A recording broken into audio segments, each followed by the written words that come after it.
tumenye Bibiliya. Iki ni ikiganiro utegurirwa na Dr. Ferdinand Makigi ukakigezwaho na Trans World Radio. Soma kandi wige Bibiliya usobanukirwe ijambo ry'Imana.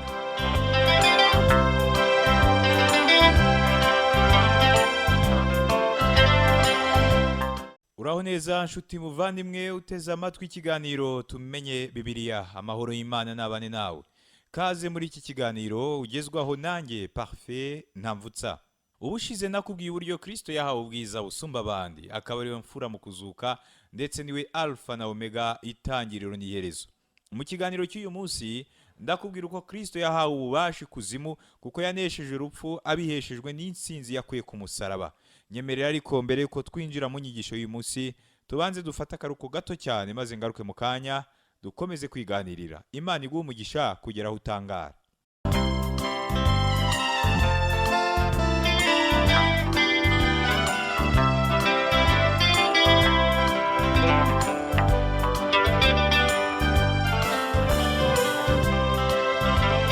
Transworld Radio, oh, Transworld Radio, Transworld Radio, Transworld Radio, Sambirana, Sambirana, Sambirana, Usemera, Sambirana, Sambirana, Sambirana, Usemera, Imani happy cyubahiro. Urakoze kuguma hafi nyakira amajwi yawe wiyumvira ikiganiro tumenye Bibiliya. Fata bira yawe dusomere hamwe amagambo dusanga mu byahishuwe igice cya mbere uve ku murongo wa 10 tugere ku murongo wa 11. Haravuga ngo ku munsi w'umwami wacu nari ndi mu mwuka.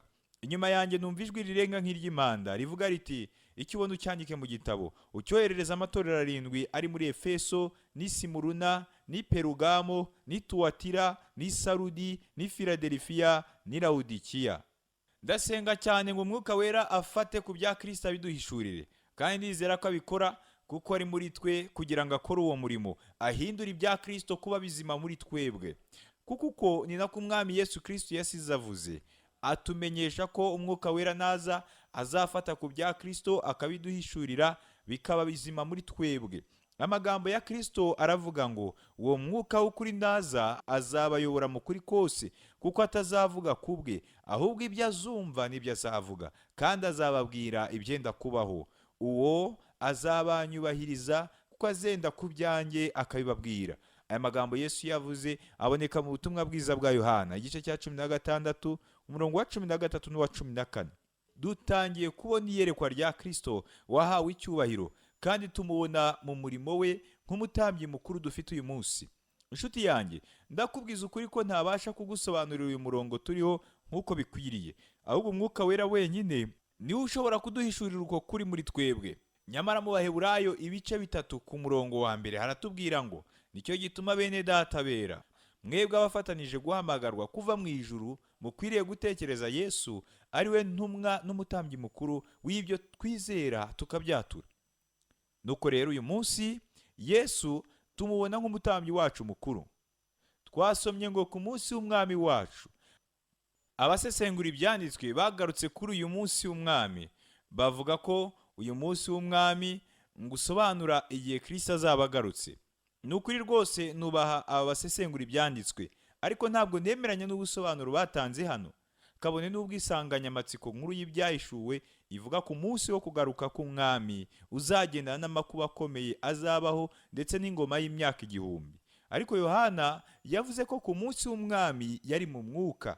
Kuri igihe umunsi w'umwami Yohana avuga hano, nibwira ko ari umunsi twita ku cyumweru aho ku umunsi umwami azagarukiraho. Twasomye kandi ngo nari ndi mu mwuka. Uko niko Yohana yavuze. Umwuka wera yariho agendera kuri Yohana maze amuha ishusho idasanzwe. Iyo shusho yarabonekaga n'amaso kandi yumvikana mu matwi. Twasomye nanone ngo inyuma yanjye numva ijwi rirenga nk'iry'impanda. Mbese iri jwi ryari iryande? Yohana araza kumutubwira mu kanya kari imbere. Mu byahishuwe igice cya mbere kuva ku murongo wa 12 kugera ku murongo wa 13, Bibiliya iravuga ngo nuko mpindukizwa no kureba ijwi ryavuganaga nanjye, mpindukiye mbona ibitereko by'amatabaza 7 by'izahabu. kandi hagati y'ibyo bitereko by'amatabaza mbona usa n'umwana w'umuntu, yambaye igishura kandi yambaye umushumi w'izahabu mu gituza. Yohana yumvise ijwi rimeze nk'iry'impanda rivugana nawe. Igihe umwami Yesu azava mu ijuru azanywe no gukura itorero rye mu isi, azarangurura n'ijwi rirenga. Mu Batesalonike ba mbere ibice 4 ku murongo wa 16 haratubwira ngo, kuko umwami ubwo azaza amanutse ava mu ijuru aranguruye ijwi rirenga hamwe n'ijwi rya marayika ukomeye n'impanda y'Imana, nuko abapfiriye muri Kristo nibo bazabanza kuzuka. Ijwi rya Kristo rizamera nk'iry'abamarayika benshi kandi rizamera nk'iry'impanda, kandi uko niko tubibwirwa no muri uyu murongo. Iryo rero niryo rizaba ari ijwi rya Kristo wenyine. Ntazakenera amajwi y'abamarayika ngo bamufashe kuzura abantu be bapfuye. Mbega ukuntu bishimishije kubona umwami Yesu Kristo muri iyi shusho. Iri ni iyerekwa ry'usa n'umwana w'umuntu wambaye igishura kandi yambaye umushumi w'izahabu mu gituza. Iki gitereko cy'amatabaza 7 kitwibutsa ihema ry'ibonaniro. Mu ihema hariyo igitereko cy'amatabaza gifite amashami 7. Naho hano mu byahishuwe tuhabona ibitereko 7 by'amatabaza bitandukanijwe.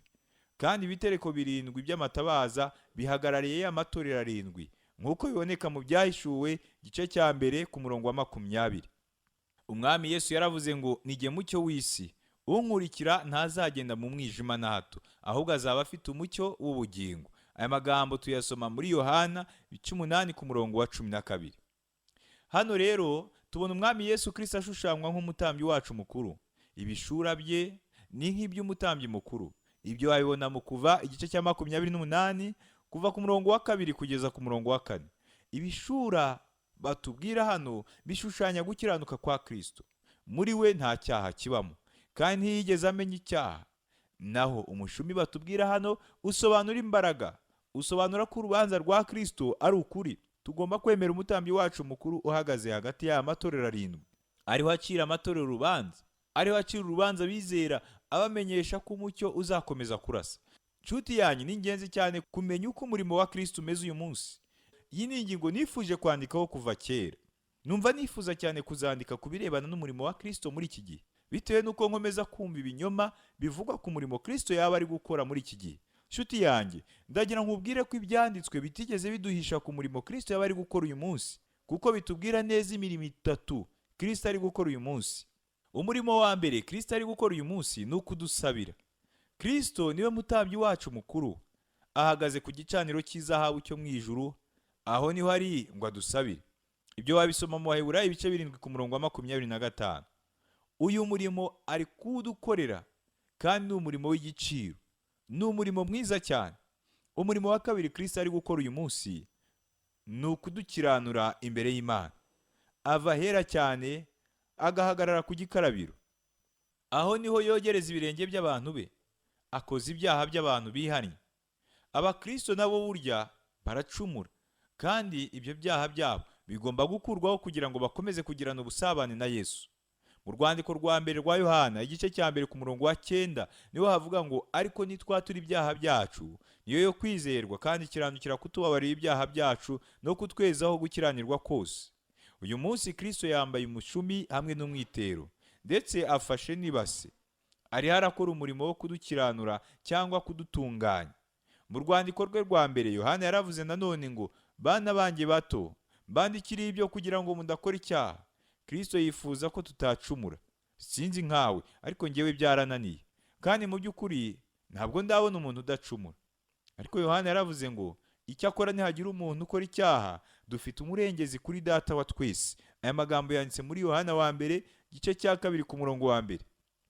Kristo niwe murengezi wacu. Ibi bisobanura ko Kristo ari mu ruhande rwacu.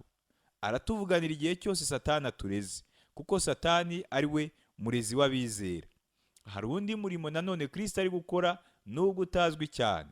Ni umurimo uboneka hano mu byahishuwe igice cya mbere. Kandi ntekereza ko ariyo mpamvu iki gice cya mbere cy'ibyahishuwe kitazwi na benshi cyane. Muri iki gice cya mbere cy'ibyahishuwe batubwira ko Kristo ari gukora umurimo wo kutureberera. Inshuti yanjye, ni ukuri rwose ko umurimo Kristo ari gukora uyu munsi uboneka cyane mu byanditswe. yazamutse mu ijuru kandi yicaye iburyo bw'Imana, ariko kandi ntabwo yicaye ubusa. Iyo tubwiye ngo yicaye, biba bisobanuye ko yarangije umurimo wo gucungura umuntu, yapfuye ku musaraba kugira ngo adukize, kandi ari mu ijuru kugira ngo akomeze kudukiza. Ntekereza ko uyu munsi Kristo ahuze cyane kuko agerageza kudukiza kurusha uko yabikoze akiri hano mu isi. Urabona rero ko Kristo afite imirimo itatu ari gukora uyu munsi. Kristo yari aradusabira, ari kudukiranura n'Imana, ariho kandi aratureberera. Sambirana, sambirana, usemberera Imana ihabwa icyubahiro. Sambirana, sambirana, sambirana, usemberera Imana ihabwa icyubahiro. Sambirana, sambirana, sambirana, usemberera Imana ihabwa icyubahiro. Noneho rero, umurimo wa Kristo wo kutureberera niwo tugiye kuganiraho muri kano kanya. Uyu munsi Kristo ari he? Umurongo twasomye mu Byahishuwe igice cya mbere ku murongo wa 13 utubwiye ko ahagaze hagati y'ibitereko by'amatabaza. Mu gitabo cyo Kuva tubonamo iby'igitereko cy'amatabaza gikozwe mu izahabu. Iki gitereko cyari kimwe mu bikoresho byiza cyane byabaga mu ihema ry'ibonaniro. Iki gitereko cyari gikozwe muri zahabu iremereye, kandi ku ruhande rumwe rw'iki gitereko hariho amashami 3 no ku rundi ruhande hariho amashami 3, yose hamwe akaba amashami 6 y'amatara. Aya matara yashushanyaga umwuka wera. Hanyuma igitereko cy'amatabaza gikozwe muri zahabu kigashushanya Kristo, kikavuga ubwiza bwe n'ubumana bwe. Kristo yohereje umwuka wera mu isi. Uko niko n'igitereko cyafataga amatara, maze ayo matara nayo agahishura ubwiza n'icyubahiro bya cya gitereko. Iyi rero ni nayo shusho tubona muri iki gitabo cy'Ibyahishuwe. Nizera ko umwuka wera ahishura Kristo mu bwiza bwe bwose no mu cyubahiro cye, maze ukabasha kumureba, ukamenya nuko akureberera. Inshuti yanjye, ndakubwira ko iyi nyigisho atari iya none gusa, ahubwo nuko usanga abantu tudashaka ko hari uwatureberera. Ariko mu Byahishuwe tubona Kristo agendera hagati y'ibitereko by'amatabaza, ari akora umurimo wo kutureberera. Mu ihema ry'ibonaniro umutambyi mukuru niwe wenyine witaga ku gitereko cy'amatabaza, abandi batambyi bagakora ibindi. Umutambyi mukuru niwe wenyine wacanaga iki gitereko cy'amatabaza. Yagisukagaho amavuta maze agacana amatabaza akiriho. Itabaza rimwe ryatangiraga gucumba umwotsi kandi rikaba ritakiri gutanga umucyo mwiza, niwe wenyine wabashaga kongera gucana neza iryo tabaza. Uko niko n'uyu munsi umwami Yesu ari kugendera hagati y'amatabaza. Ari hagati mu itorero rye ahindura abantu kuba bizera. Ari arakora imirimo itandukanye, yongera intege abananiwe. Muri Yohana igice cya 15 batubwira ko Kristo yita ku mashami meza ariyo bizera kugira ngo arusheho kwera imbuto. Imwe mu mpamvu ituma yemera ko tunyura mu mibabaro no mu bigeragezo byo mu isi ni ukugira ngo asorome imbuto ku mashami yacu, ndetse ngo dukomeze kwaka. Ni Kristo umena amavuta ku matabaza, kandi ayo mavuta asobanura umwuka wera. Maze kurambirwa n'abantu basigaye bavuga ngo mwuka wera kora ibi na biriya. Nshuti yanjye, Yesu Kristo niwe mutwe w'itorero, niwe wohereje umwuka wera mu isi. Yavuze ko igihe umwuka wera azaza azakora iby'ukuri, ntabwo azakora ibintu bishaje ibyo we nanjye dushaka ko akora, ahubwo umwuka wera akora ibyo umwami Yesu yamutumye gukora mu isi. Kristo niwe mutwe w'itorero. Umwami akeneye urumuri, kandi niwe ukongeza umwuka wera kuri twe, maze umwuka wera akarekura urumuri mu buzima bwacu. Niba hari urumuri ruva mu nyigisho zanjye, nta handi ruba ruturutse atari ku mwuka wera. Niwe soko y'urwo rumuri. Nta rumuri na rumwe rushobora guturuka muri parfait ntambutse. Ibi ni ibintu namaze kumenya. Nanone kandi Kristo hari undi murimo akora. Niwe ukongeza itabaza kugira ngo rirekure urumuri rwiza. Iyo itabaza ritari kurekura urumuri rwiza, rikarekura imyotsi, umwami Yesu niwe uri kongeza. Ibi ni byo Yohana yashakaga gusobanura ubwo yavugaga ko icyaha cyicisha. Ibyo wabisoma muri Yohana wa mbere igice cya 5 ku murongo wa 16. Nshuti yanjye, jye nawe dushobora gushyirwa ku ruhande. Mbega ukuntu hari abantu benshi bashyizwe ku ruhande. Nzabavuga butumwa, abakuru b'amatorero, abadiyakoni hamwe n'abarimu ba Sunday School bashyizwe ku ruhande. Kristo yabashyize ku ruhande kuko ari kugendera hagati y'ibitereko by'amatabaza, akeneye ko abizera bose bamurika. Mu Byahishuwe igice cya mbere kuva ku murongo wa 14 kugera ku murongo wa 15, Bibiliya iravuga ngo umutwe we n'umusatsi we byeraga nk'ubwoya bw'intama bwera cyangwa nka shelegi, n'amaso ye yasaga n'ibirimi by'umuriro, ibirenge bye bisa n'umuringa w'umuteke utunganijwe n'umuriro wo mu ruganda, n'ijwi rye ryari rimeze nk'iry'amazi menshi asuma. Ngo umutwe we n'umusatsi we byeraga nk'ubwoya bw'intama bwera. Ibi bisobanura ko Kristo abaho iteka ryose, niwe nyiri ibihe byose. Haleluya! Ibyo nanone wabisoma muri Daniyeli igice cya 7 ku murongo wa 9. Ngo n'amaso ye yasaga n'ibirimi by'umuriro. Ibi bisobanura ko amaso ya Kristo ntaho atareba. Amaso ye ni umuhamya umenya ubuzima bwose bw'itorero. Azi byose byawe kandi azi byose byanjye. Yicaye ku kigega cy'umutungo, yitegereza uko buri wese atanga. Icyumweru gishize yarakubonye utanga ituro mu rusengero. Watekerezaga ko ntawabonye icyo watanze. Ndabeshya se? Nanone kandi amaso ye yarebaga na Simoni Petero igihe yamwihakanaga. Nyuma yo kumwihakana, Petero yagiye hanze ararira. Nshuti yanjye, yaba byashobokaga ukareba amaso y'umukiza wawe uyu munsi. Ni ukuri rwose ko Kristo ariho atureba uyu munsi. Twasomye nanone ngo ibirenge bye bisa n'umuringa w'umuteke utunganijwe cyangwa uyagijwe. Umuringa ni ishusho y'urubanza. Igicaniro cyo mu muringa cyari hanze y'ihema ry'ibonaniro, cyashushanyaga umurimo wa Kristo hano mu isi ubwo yapfaga ku musaraba. Icyo gihe nibwo Kristo yishyizeho urubanza rwari rukuriho, yishyiraho n'urubanza rwanjye rw'ibyaha, kandi n'uyu munsi ahana abantu be bacumura. General Nathan Twining niwe watanze itegeko ko bohereza bombe atomike muri Hiroshima na Nagasaki. Nyuma yaje kuba umugaba mukuru w'ingabo za Leta Zunze Ubumwe za Amerika, maze ku itariki ya 10 Ukuboza mu 1959 yohereza indi bombe atomike, kandi iyi bombe nayo yateje ingaruka zikomeye nk'uko byabaye kuri bombe ya mbere. General Nathan Twining yarekuye iyi bombe kuko yashinjaga Ubufaransa n'ibindi bihugu by'i Burayi ko byatereranye Amerika ku nshingano bari bafite zo kurinda umutekano w'isi mu muryango witwaga NATO. Nubwo kurekura izi bombe kwa General Nathan Twining kumvikanaga, ntibyabujije ko biteza ingaruka zikomeye mu isi. Ariko kandi byatumye Amerika yubahwa cyane mu mahanga, kuko igihe perezida wa Amerika witwaga Eisenhower yajyaga i Burayi bamwakiriye neza ku buryo ataramenyereye. Kubera iki? Kuko iteka ryose umutima w'umuntu utinya igihano. Abanyaburayi bari batinye cyane Amerika kubera ibyo General Nathan Twining yari amaze kubakorera. Nshuti yanjye, umutima w'umuntu utinya igihano, ariko kandi uhora wishakira n'amategeko yo kugenderaho. Iyo ni nayo mpamvu usanga abakristo benshi bashaka kubaho kubw'amategeko aho kubaho kubw'ubuntu.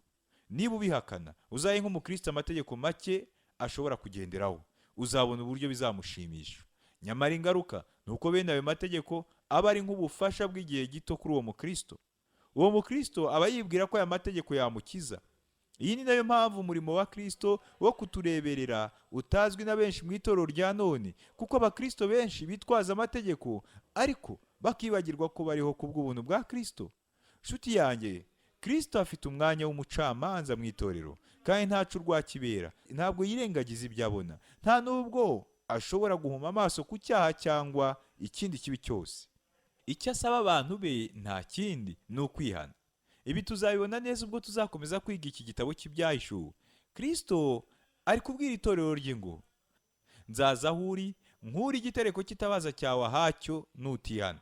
Ibyo wabisoma mu Byahishuwe igice cya 2 ku murongo wa 5. Ibi rero nibyo bikomeza kugora itorero uhereye kera kugeza n'uyu munsi, kuko itorero ritakiri kwitwara nk'uko Imana ibishaka. Ibi rero bigatuma imitima y'abizera itishima.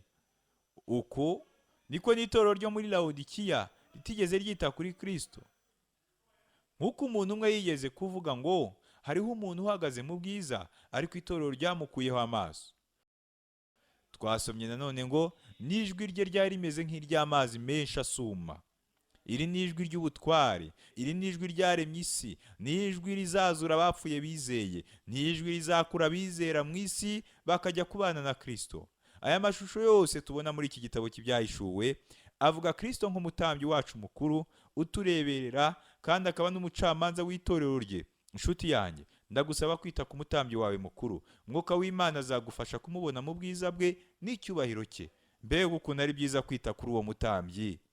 Mu Byahishuwe igice cya mbere ku murongo wa 16, Bibiliya iravuga ngo mu kuboko kwe kw'iburyo yari afashe inyenyeri 7, mu kanwa ke havamo inkota ityaye ifite ubugi impande zombi, mu maso he hari hameze nk'izuba iyo rityaye. Ngo mu kuboko kwe kw'iburyo yari afashe inyenyeri 7. Ibi bisobanura ko Kristo ategeka isi yose. Ngo mu kanwa ke havamo inkota ityaye ifite ubugi impande zombi. Umuntu umwe niwe wigeze kumbaza ngo, ese ibi batubwira nibyo? Kanwa ka Kristo havuyemo inkota ityaye ifite ubugi impande zombi? Birumvikana ko atari byo. Ahubwo ibyanditswe bitubwira ko inkota ishushanya ijambo rya Kristo. Mu Baheburayo ibice 4 ku murongo wa 12 niho havuga ngo, kuko ijambo ry'Imana ari rizima, rifite imbaraga kandi rikagira ubugi buruta ubw'inkota zose, rigahinguranya ndetse kugeza ubwo rigabanya ubugingo n'umwuka, rikagabanya ingingo n'umusokoro, kandi rikabangukira kugenzura ibyo umutima wibwira ukagambirira.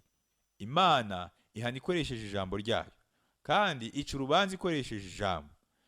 Inshuti yanjye, igihe Imana ikubwiye ijambo ryayo, ujye ufata ikaramu n'urupapuro wandike ibyo ikubwiye, kuko biba ari iby'ingenzi cyane. Twasomye kandi ngo mu maso he hari hameze nk'izuba iyo rityaye. Ntabwo wabasha na gato kureba mu izuba. Mbese utekereza ko wabasha kureba umuremyi waremye izuba, ari nawe Kristo wahawe ubwiza? Mbega ukuntu Kristo wacu ari mwiza cyane. Mu Byahishuwe igice cya mbere ku murongo wa 17, Bibiliya iravuga ngo mubonye ntyo mwikubita imbere nk'upfuye, anshyiraho ukuboko kw'iburyo, arambwira ati witinya, ndi uwa mbere kandi ndi uw'imperuka. Yohana niwe ntumwa yakunze kuba hafi cyane ya Yesu Kristo ubwo yari mu isi. Ni Yohana wari mu gituza cya Yesu ubwo bari mu cyumba cyo hejuru. Birumvikana ntabwo yajyaga apfa kumenyera umwami Yesu, ariko yamwisanduragaho cyane kurusha izindi ntumwa. Nyamara igihe Yohana yabonaga Kristo yambaye ubundi bwiza ku kirwa cya Patimo, ntabwo yamusanganiye ngo amushyireho akaboko cyangwa ngo amwegamire nk'uko yakundaga kubikora igihe Kristo yari akiri hano mu isi. Nta nubwo Yohana yahise atangira kumuvugisha, ahubwo yikubise ku birenge bye amera nk'upfuye. Ibi byerekana ko iyerekwa rya Yohana ritari ryoroshye na gato. Inshuti yanjye, uko niko byagendekeye intumwa Yohana akimara kubona Kristo.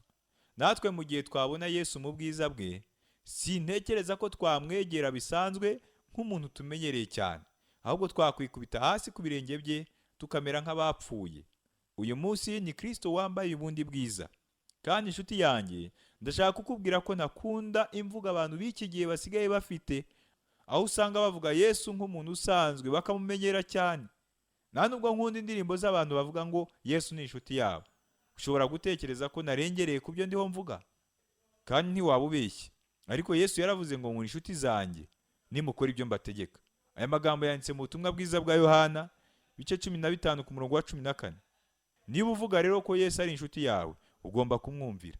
Oh inshuti yanjye, ndakubwiza ukuri ko tubonye Yesu mu bwiza bwe n'icyubahiro cye, tutakongera kumumenyera uko twiboneye kose, tumufata nk'umuntu usanzwe. Ariko nanone ikindi gitangaje nuko Kristo avuga ngo witinya. Iyi ni indamukanyo y'Imana iha ikiremwa muntu. Kandi Kristo avuga impamvu enye zituma tutagomba gutinya. Ubwa mbere nuko Kristo ari uwa mbere, akaba ari n'uw'imperuka. Ibi bisobanura ubumana bwe. Aturuka mu bihe by'iteka ryose, akagera mu bindi bihe by'iteka ryose. Umwanditsi wa Zaburi yaravuze ngo imisozi itaravuka, utararama ku isi n'ubutaka, uhereye iteka ryose ukageza iteka ryose, ni wowe Mana. Aya magambo yanditse muri Zaburi ya 90 ku murongo wa 2. Ijambo uhereye iteka ryose risobanura uhereye kera hatazwi kugeza mu hazaza hatazwi. Imana izakomeza kuba Imana. Haleluya. Kristo ni uwa mbere kuko nta wundi wabayeho mbere ye, kandi ni uwa nyuma kuko hirya ye nta wundi uzamukurikira. Mu Byahishuwe igice cya mbere ku murongo wa 18 haravuga ngo kandi nduhoraho, icyakora nari narapfuye, ariko none dore mporaho iteka ryose, kandi mfite imfunguzo z'urupfu n'iz'ikuzimu. Impamvu ya kabiri Kristo avuga ko tutagomba gutinya nuko ari uhoraho kandi yari yarapfuye. Ibi bisobanura umurimo we wo gucungura ubwo yapfaga akazuka. Benshi muri twege turacyafite urwikekwe, duhora dufite ubwoba kuko igihe icyo ari cyo cyose umuntu ashobora kudutunga agatoki akavuga ngo uri umunyabyaha. Nibyo rwose ko turi abanyabyaha. Ariko Pawulo yasobanuye iby'iki kibazo mu Warumi 8 ku murongo wa 34, aho yavuze ngo ninde uzaziciraho iteka? Ni Kristo Yesu ari wazipfiriye, ndetse akaba yarazutse ari iburyo bw'Imana dusabira. Nshuti yanjye, nta wahangara kugucira urubanza. Mbese ni Kristo kandi ari wagupfiriye? Mbese ujya umbonaho amakosa? Ujya uvuga ko ndi umunyabyaha? Ndashaka kumenya yuko Kristo yampfiriye kandi yazutse mu bapfuye. Yazutse kugira ngo yerekane ko nkuweho ibyaha kandi ko mbabariwe, ndetse ku munsi umwe nzajya mu ijuru. Kandi uyu munsi Kristo ari iburyo bw'Imana. Mbega ukuntu ari byiza, aho nta kindi ari gukora usibye kunsabira gusa. Ariho aransengera. Ibi ni nabyo tugiye kureba ku mpamvu ikurikira. Impamvu ya gatatu Kristo avuga ko tutagomba gutinya, nuko ariho none kandi azahoraho iteka ryose. Ibi bisobanura Kristo uko ari none. Ntabwo ari umucamanza gusa, ahubwo aranadusabira. Mbega ukuntu tumukeneye. Impamvu ya kane Kristo avuga ko tutagomba gutinya, nuko afite imfunguzo z'urupfu n'iz'ikuzimu. Imfunguzo zisobanura ububasha n'ubutware. Uyu munsi Yesu afite ububasha ku rupfu kuko yapfuye akazuka. Ikuzimu mu Kigiriki bisobanura isi itabonwa. Bishobora gusobanura imva, aho umubiri w'umuntu ubikwa, cyangwa ahantu ubugingo bw'umuntu bujya. Nshuti yanjye, jye nawe ntitugomba gutinya kuko Yesu afite imfunguzo z'urupfu. Niwe ushobora kudukiza ubwoba bw'urupfu. Mbere yuko dutandukana, ngiyi incamake y'ibyo twaganiriye.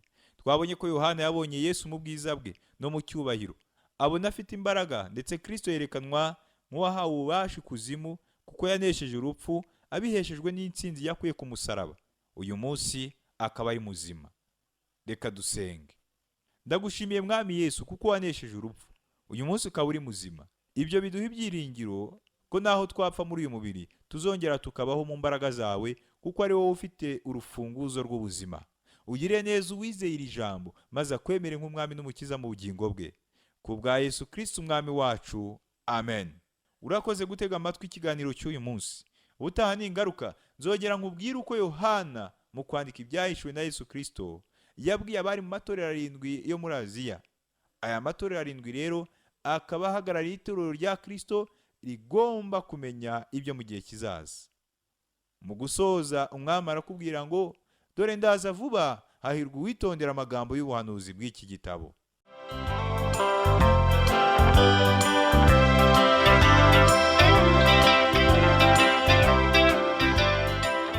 Icyo cyari ikiganiro tumenye Bibiliya. Nimba wifuza kugira ikibazo, kudutera inkunga cyangwa kuduha ubuhamya, ushobora guhamagara cyangwa kohereza ubutumwa bugufiya kuri telefoni igendanwa. Inomero ni 07 81 27 90 18. Ushobora kandi kutwandikira kuri page yacu ya Facebook yitwa Tumenye Bibiliya, cyangwa kuri WhatsApp.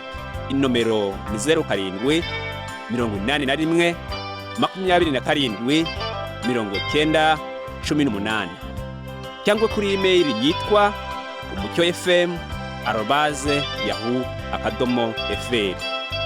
Iki kiganiro kandi ushobora kutumva ku rubuga rwacu rwa interineti ari rwo wa#tab.tawr.org. Kanda handitse ijambo ry'icyongereza rivuga ngo languages, maze uhitemo ururimi rw'Ikinyarwanda.